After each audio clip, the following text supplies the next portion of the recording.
ശാലി മീഡിയയിലേക്ക് എല്ലാവർക്കും സ്വാഗതം.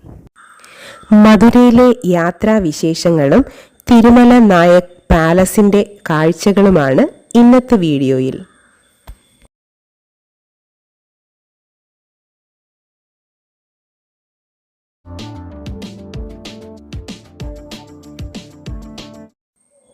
ഞങ്ങൾ ട്രെയിനിലാണ് മധുരയിലെത്തിയത്. മധുരൈ ജംഗ്ഷനിലാണ് ഞങ്ങൾ ഇറങ്ങിയത്. ട്രെയിൻ യാത്രയുടെ മനോഹരമായ ദൃശ്യങ്ങൾ ഇതിനു മുൻപ് അപ്ലോഡ് ചെയ്തിട്ടുണ്ട്. ആ വീഡിയോയുടെ ലിങ്ക് കൂടെ ഇതിൻ്റെ ഡിസ്ക്രിപ്ഷനിൽ കൊടുത്തിരിക്കാം. ട്രെയിനിൽ നിന്നിറങ്ങി ഓട്ടോയിലാണ് ഞങ്ങൾ റൂമിലേക്ക് പോയത്. ഓട്ടോക്കാരൻ ചേട്ടൻ കാണുന്ന കാഴ്ചകളൊക്കെ വിശദീകരിച്ചു തന്നു. ബ്രിട്ടീഷുകാരുടെ കാലത്ത് നിർമ്മിച്ച പാലമാണെന്നും 100 വർഷത്തിൽ കൂടുതൽ പഴക്കമുള്ളതാണ് ഈ പാലമാണെന്നും പറഞ്ഞു തന്നു. മുല്ലപ്പെരിയാർ ഡാം തുറക്കുമ്പോൾ ഇതുവഴിയാണ് വെള്ളം പോകുന്നതെന്നും പറഞ്ഞു. ഞങ്ങൾ വീഡിയോ എടുക്കുന്നത് കൊണ്ട് ഓട്ടോ ഇടയ്ക്ക് നിർത്തിയും തന്നു.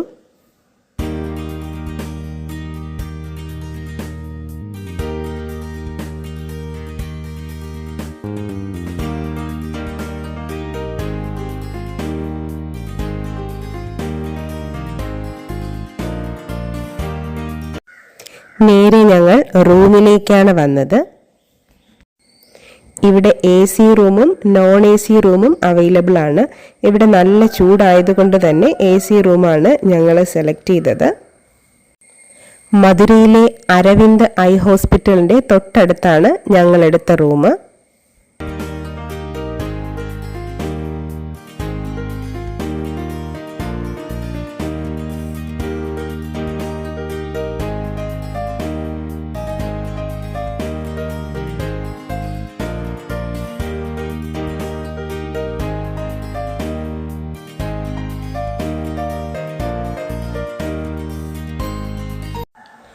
ഒൻപത് മണി മുതൽ 5 മണി വരെയാണ് പാലസിൻ്റെ ടൈം.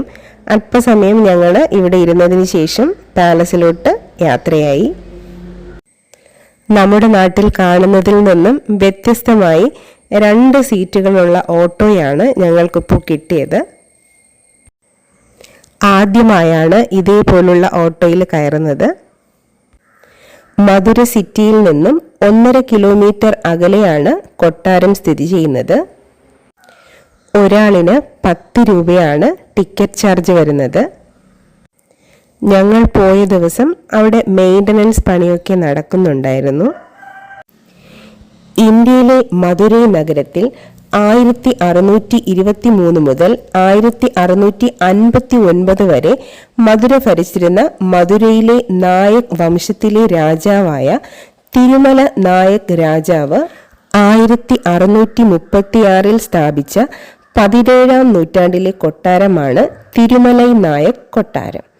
ഇന്ന് കാണുന്ന കെട്ടിടം രാജാവ് താമസിച്ചിരുന്ന പ്രധാന കൊട്ടാരമായിരുന്നു. യഥാർത്ഥ കൊട്ടാര സമുച്ചയം ഇന്നത്തെ ഘടനയേക്കാൾ 4 ഇരട്ടി വലിപ്പമുള്ളതായിരുന്നു. അതിന്റെ പ്രതാപകാലത്ത് കൊട്ടാരം ദക്ഷിണേന്ത്യയിലെ അത്ഭുതങ്ങളിൽ ഒന്നായി കണക്കാക്കപ്പെട്ടിരുന്നു. കൊട്ടാരങ്ങളും നടുമുറ്റങ്ങളും ഒക്കെയായി വലിയ ഒരു നിർമ്മിതിയായിരുന്നു ഇത്. ഭീമാകാരങ്ങളായ തൂണുകളാണ് ഇവിടുത്തെ ഒരു കാഴ്ച. ഒരു ഇറ്റാലിയൻ ശില്പിയുടെ സഹായത്തോടെയാണ് കൊട്ടാര നിർമ്മാണം രാജാവ് പൂർത്തീകരിച്ചത്.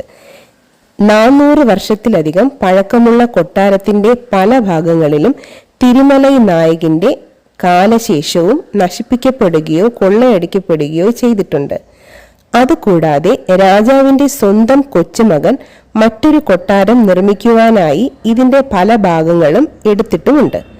പിന്നീട് 19-ാം നൂറ്റാണ്ടിൽ അന്നത്തെ മദ്രാസ് ഗവർണർ ആയിരുന്ന നേപ്പിയർ പ്രഭു ഇടപെട്ടാണ് കൊട്ടാരം ഇന്നത്തെ അവസ്ഥയിൽ സംരക്ഷിക്കാൻ ആരംഭിച്ചത്.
ഇവിടെ പാലസിൻ്റെ മുകൾ ഭാഗം മുഴുവൻ നെറ്റിട്ടിട്ടുണ്ട്. പ്രാവുകളൊന്നും താഴോട്ട് ഇറങ്ങി കൂട് കൂട്ടാതിരിക്കാനായിരിക്കും ഇങ്ങനെ ചെയ്തിരിക്കുന്നതെന്ന് വിചാരിക്കുന്നു. ഇടയ്ക്ക് 1-2 പ്രാവുകളൊക്കെ നെറ്റിൽ കുടുങ്ങിക്കിടക്കുന്നതും കാണാൻ സാധിക്കും. ഈ വീഡിയോ നിങ്ങൾക്ക് ഇഷ്ടമായെങ്കിൽ ലൈക്ക് ചെയ്യുക. എൻ്റെ ചാനൽ ഇതുവരെ സബ്സ്ക്രൈബ് ചെയ്യാതെയാണ് ഈ വീഡിയോ കാണുന്നതെങ്കിൽ സബ്സ്ക്രൈബും ചെയ്യുക. അതുപോലെ തന്നെ തൊട്ടടുത്ത് കാണുന്ന ബെൽ ബട്ടണിൽ ഓൾ എന്ന ഓപ്ഷനും കൂടി ഒന്ന് എനേബിൾ ചെയ്ത് വെക്കുക. എങ്കിൽ മാത്രമേ ഞാൻ അപ്ലോഡ് ചെയ്യുന്ന വീഡിയോസ് അപ്പോൾ തന്നെ നിങ്ങൾക്ക് നോട്ടിഫിക്കേഷനായിട്ട് ലഭിക്കുകയുള്ളൂ. താങ്ക്